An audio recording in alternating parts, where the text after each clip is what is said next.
Hello, this is David Ferguson from MLC CAD Systems, and we're going to take a couple of minutes here to just take a quick look at the automatic region chaining for your 2D high-speed dynamic mill toolpaths.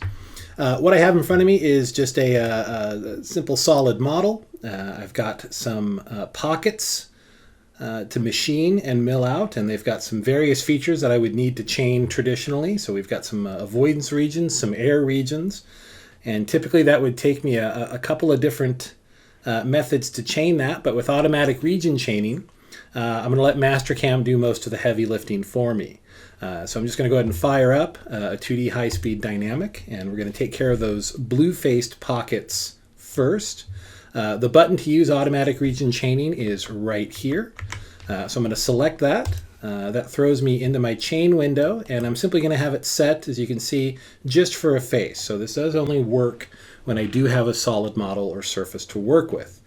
So I'm on a face chain, so I'm going to go ahead and select that face there, green check it, and when I preview that, we can see Mastercam has dictated that as an inside strategy with an avoidance region without me having to chain multiple entities. I'm going to go ahead and green check to get into the toolpath itself. This is a metric part, so I'm using a 10 millimeter bullnose right there. Go to my cut parameters. Just go ahead and just eyeball those real quick. Really, this is more about the chaining than about the individual parameters, but those look okay to me. We'll go to our entry motion real quick, and I'll set it to do a profile because it is a long, narrow pocket, and a profile entry would be my preferred method to do that. I'll check my linking parameters real quick. I'm using an incremental and 0 for the depth because that is, of course, the bottom of the part. I will set my top of stock to the top of that pocket just to be sure. I mean, you see that is at absolute and 0, so that's a good height there. And then finally, I'll take a quick look at my arc filter, which I'm not using, but I want to. So I'll go ahead and I'll check and set the arc filter the way I like to, so my toolpath is not terribly linearized. With that done, I'll go ahead and green check and generate that toolpath. And we can see we've got a pretty standard dynamic mill with only having to click that single face. I'll go ahead and do the other blue pocket as well. So I'm just going to fire up another one. Again, using the automatic region button and selecting that face. And the same results should expect. So I'll just quickly confirm that my settings are going to be roughly the same. Yep. Looks okay to me. Double check that entry motion to make sure I'm still on profile. Check my linking parameters. That looks okay. And then finally make sure my arc filter values have carried over, and they have. And again, we'll pretty much sort of the same toolpath there as soon as it generates. So staying inside that pocket, the entry motion I want, and avoiding that boss in the center.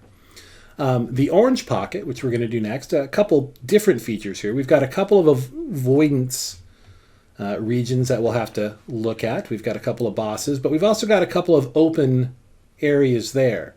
And that would typically take me using a traditional chaining method, not a long time, but I'd have to do a fair number of chaining on those solid edges. But again, I'm going to use automatic region chaining and let Mastercam sort of work that out. So again, firing up another 2D high-speed dynamic mill using the automatic region chaining button here. And again, just simply selecting that orange face of the pocket itself. And you can see it does grab everything. When I do hit my preview chains button, we can see it has picked up those two open edges, which if I'm doing this after the two blue pockets would of course be empty spaces. So that looks about what I want. So I'll go ahead and again, just double check my parameters that they're what I'm looking for. Looking okay. Again, entry motion less important here because I'll be starting in the air regions, but I'll just confirm I'm still on a profile. Again, linking parameters, that looks fine, and my arc filter should carry over. So I'll go ahead and green check and let that generate. And there you can see we've got our toolpath starting out here in the air regions, working into the features, avoiding those two boss areas. So very, very nice. The other thing we're going to look at real quick with automatic region chaining, I've got a couple of open shelf pockets here. with some holes in it. So how does the automatic region chaining treat a hole in the face of it? So we'll, again, just fire up another dynamic mill. Again, use the automatic region chaining button. And we'll go ahead and just, we'll go ahead and select that face. There we go. And you can see it does chain those technically. But because those are cavities, effectively it does ignore them. So it's just going to run right over those. So it doesn't chain them as avoidance or air, it just, for the most part, ignores them. Again, checking my tool, cut parameters, entry motion, don't need it here, profile, if I do, but we're not, it's an air region. And finally, linking parameters, and my arc filter. All of which should carry over, but I am confirming that just by double checking. And we can see that there. So automatic region chaining takes a lot of the busy work and repetition out of your dynamic mill.